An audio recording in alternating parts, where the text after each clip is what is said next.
বন্ধু বন্ধু হালার বলা স্যার খালি বইয়া বইয়া টাকা নাই, একদিনও ভালো মতো পড়া পড়ে না। আজকে খিসুম ধরি স্যারে। আচ্ছা বন্ধু বস।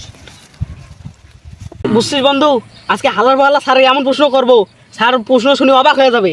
স্যারকে প্রশ্ন করবো ঘাস কিভাবে জন্মগ্রহণ করে, ঘাসের তো স্বামী নেই। পেটটা কি শান্তি হয়ে গেল। বাচ্চারা আসছে মনে হয়, যাই একটু কিছু একটু পড়াই। বাচ্চারা কিরকম আছো? স্যার ভালো স্যার।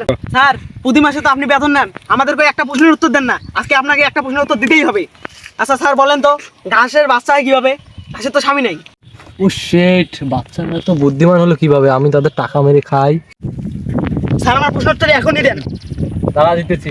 আরে তোকে আর কি বলি, আদি যুগের মানুষেরা আছে না, ঘাস কাটতে এসে আকামুকাম করছিল, বুঝতো না, তারপর থেকে এইসব ঘাস জন্ম নেয়। ও স্যার বুঝছি। স্যার আমার একটা প্রশ্ন আছে স্যার। আরে তোদের প্রশ্নের উত্তর দিতে দিতে তো আমি টাকলা হয়ে যাচ্ছি রে। স্যার মানুষের মুখ লাল হয় কেমনে?